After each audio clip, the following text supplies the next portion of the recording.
about to take a look at one of my favorite comedians to look at anytime I take and react to anything. It's going to teach us some slang this go around. Let's get into it. You did say I had to tell you the derivation. Come on, I've told you. This is getting a bit academic, isn't it? Hi, I'm Ricky Gervais, and today I'll be teaching you some British slang. Bevy, short for beverage, usually means a beer. We say let's have a bevy. They usually mean go to the pub and have a few beers. But it can be used as a hot beverage. You can say let's have a bevy, and they mean a cup of tea. I've got a little beer on the go at the moment. Bevy, okay. It's not my favourite. It's a German wheat beer because I ran out of IPA. I'm not complaining, but after this, The German wheat beer. Because I run out of IPA. I'm not complaining. It's like shorthand speak, which is that's what basically a lot of slang is, a shorthand or replacing a word for something else. But bevy for beverage, it makes sense. I'll probably start on the wine. Cheesed off, fed up. He's cheesed off. What's up? Are you upsetting? He's cheesed off. What am I cheesed off about? Oh well, I had to postpone some gigs. I'm getting fat and Cheesed off for being fed up. That's kind of a different one. Like, how did you take and come up with cheesed off for fed up, basically? I'm getting fat and old and tired. So yeah, one sort of transient specific and one just in general that's getting worse. I'm not cheesed off about anything. Although anything can cheese me off. But I can go into a restaurant and it'd be a lovely restaurant and quiet, and then there sits people too near me. That's cheesed me off. Yeah, okay, I'm annoyed now. So in life, nothing really upsets me too much. But in reality, any tiny thing can just make things not perfect. Sounds like a very, very peculiar fella. Grim. You don't have the word grim in America. Oh, grim. It's perfect. It can be anything from distasteful to really boring. If you know, like you'd say it about a really old, broken industrial town or something. Oh my, it's grim up there. It's grim. You could say it about something that's disgusting, like, oh God, don't go near him. He's grim. So that's a different usage, like somebody that's, nasty or disgusting, or something that's nasty or disgusting, or something like that. Like the broken down and everything like that, being as used for grim. Yeah, that's, for us, grim is something that's very dark, very just kind of got dark or macabre undertones to it and stuff like that. That's grim. But as far as like with the broken down industrial, that I can get. The one where somebody is dirty or something like that, just kind of, or something's dirty and nasty, and that's grim. That's kind of a different use for it. At least what we're used to. Something's disgusting, like, oh God, don't go near him. He's grim. It's like, oh, horrible. Grimy. I suppose it's from grimy. Bog standard just means absolutely generic, normal. It could apply to anything. Bog standard car. Just a normal, off the, production line. No bells and whistles. Everyone's got one. Bog standard. It does the job. It's nothing flash. Because bog here is also slang for toilet. Balmy. So bog standard being for, which of course, I mean, that I've heard a time or 10, but it being for standard or normal or whatever, that makes sense. Although it's kind of long for just normal. You can't. You finished. He's balmy. He's cuckoo.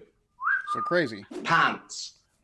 Well, there's two slang really. Pants are short for underwear, underpants. You use it to mean trousers, we don't. But pants in the slang sense strictly would mean rubbish. That is absolute pants. That is awful.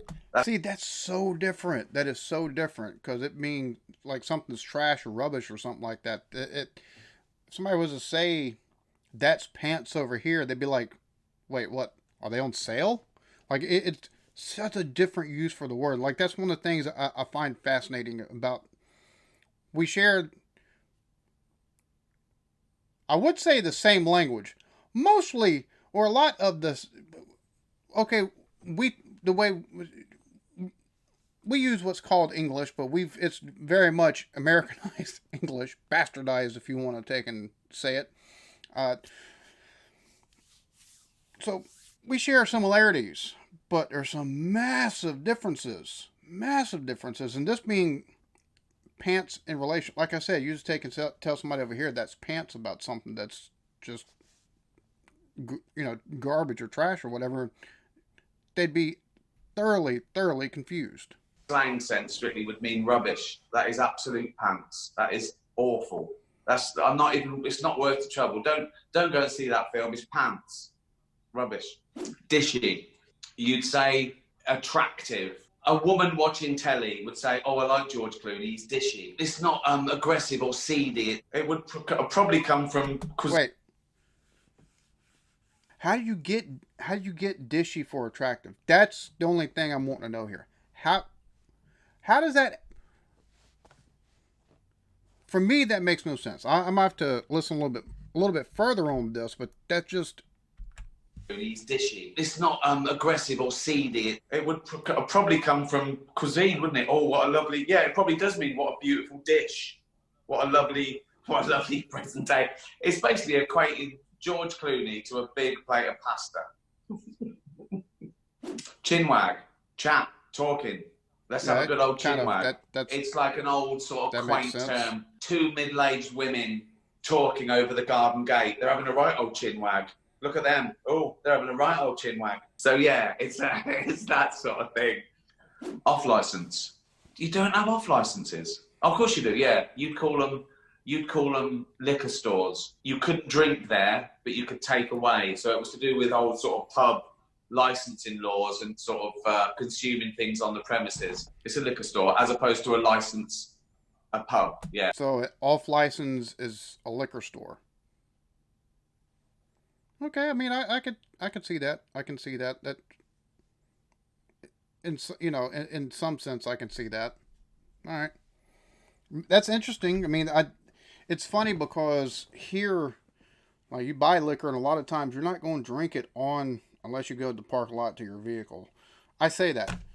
That's the reason why there's winos and drunkards and stuff like that, because they come out with a brown paper bag or the black plastic bag and off the top it goes and down the gullet. So, but it being as far as that makes sense in that. Okay. Made more sense than dishy. Consuming things on the premises. It's a liquor store as opposed to a pub. Yeah, you can only get takeaway. Well, nowadays it's all delivered, isn't it? I don't have to go out of the house at all. Tosser. Derogatory term for someone you don't respect is a tosser. Also, it's probably the same derivation as wanker. Absolute. Yeah, I've heard that term. Absolute wanker. It's a slang word for masturbate. So he's an absolute. And it's I've heard this term a few times, and it's never in reference to somebody in a good way. Unless they're joking, of course. Unless they're joking with someone, which I've heard people joking and with each other in a friendly way, but yeah. Absolute wanker. It's a slang word for masturbate, so he's an absolute wanker. He's an absolute tosser. But it doesn't mean that, literally. It just means you don't like him. You can't trust him. He's a twat. He's an idiot. Absolute tosser. I can't stand him. He's an absolute tosser. Geezer. He's a geezer. He's a bloke. He's a good lad. It's funny because here you call somebody, you old geezer. It's normally in reference to somebody's age and advanced age a lot of times, or they're older than you. Whether it's somebody that's 30 years older than you, or somebody that's somebody joking with you because you're 5, 6, 7, 10 years older than them. You old geezer, shut up. There it being basically like you said, or it meaning bloke, or it's and I've heard the term quite a few times. He's a geezer. He's a bloke. He's a good lad. It's a sort of a male sort of term. There's a sliding scale of how much respect there is, because he's an absolute geezer could mean he's a sound bloke. He's a geezer. He's a good laugh. He likes his beer and his football. He's a geezer. He's a right geezer. He's a right geezer, right? Oh yeah. He likes to gamble. He likes to smoke. He's a right geezer, right? Or, careful, he's a bit of a geezer. What do you mean? He'll rip you off. He's a bit of a geezer. It depends how you say it, yeah. So I didn't realize that there's so many different, because I've always heard geezer in a sense of like been used in a nice way. Like the way he's just used it in two different senses, other than in a good term. It's not exactly it's not being used derogatory, but it's just used in a way that it's telling you, this, that, or the other about the person. What do you mean? He'll rip you off. He's a bit of a geezer. It depends how you say it, yeah. Shambolic. Well, it's all over the place. There's no structure to it. It's random. Shambolic. It's rubbish. It's shambolic. You go into a restaurant. Who's running this restaurant? It's absolutely shambolic. The waiter over there didn't take. It's a weird word. The table's wobbly. Your maitre d's chewing. This is shambolic. So basically, something that's in disarray. It's an interesting word for something like that, though. Shambolic.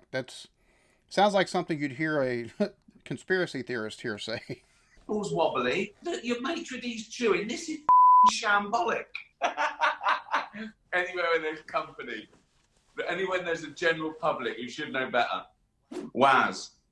Well, short for wazzock can be like idiot, or is an absolute waz, or it could be like, oh, what a waz, like things have gone wrong, or it could mean a piss. I'm just gonna have a quick waz. I've heard the word used in that way, talking about pissing. The other two, not so much. That's one of the things that fascinates me about the language, or the way the slang is used over there, because here a lot of times you get a word and it relates to one, maybe two different things. Like it might have two different meanings a lot of times, but that's about it. Y'all can have like 10 different meanings for the same daggone word. It's for the same slang word, which is, for me, just kind of crazy. Makes it hard to keep hone in sometimes, unless you take and listen to the context of the way somebody's saying something. Or it could mean a piss. I'm just gonna have a quick waz. I'm gonna have a waz. I don't use that word because I'm educated. Todger, affectionate term for a penis. It's Todger. That's his Todger. He's got his Todger caught in his zip. You wouldn't get the Sopranos saying Todger. It's not a cool. It's not. It's a quaint, acceptable euphemism for penis, I'd say. I'd like to know the etymology for some of this stuff. How do you get Todger for penis? Might have to look that one up in my free time. Cause what? Well, that was British slang with me, Ricky Gervais. Hope you learned something. I did. Thanks for watching. Cheers. That's slang. Cheers, isn't it? Cheers. There we go. Ricky Gervais teaching us slang, which I've heard a lot of them. Some of those, like I said, the language that y'all, like I said, it's American English and definitely British English, proper English. But it's funny because here, like I said, y'all's words can have so many different meanings. A lot of times, sometimes you have to catch the inflection. If you're not from over there, you have to either catch the inflection or the context and the way something's said. A lot of times over here, slang word, two meanings. Yeah, a lot of times slang words over here, two meanings. Every so often you run across one where it's used two or three, it maybe 3 or 4 different ways, but it's not the norm. It's not normal at all. Over there, you've got a lot of the slang words can mean 10, 20, 100 different things depending on the mood or the situation and everything like that, which is just fascinating. If you're not from over there, you're talking to somebody from England or it can make it where you've got to really, really, really pay attention sometimes. So, and that's one of the things that I've still noticed 2-3 years into reacting to culture and comedy over there is, unless you live over there, like there's there's cultural references and there's references that are specific to area, region, and everything else like that. That unless you're over there and you've lived over there for a while, or you were born over there and in that specific region or area, you're not going to get as much as you might take and know stuff. You're still just not going to get it because you're not there to relate to it. And that's one of the more fun things about this is my content, my comments section on these videos is people filling me in on like, oh, that went over your head. Well, yeah, it went over my head. I'm not there, but somebody taking the time to actually, hey, this is what this was in reference to.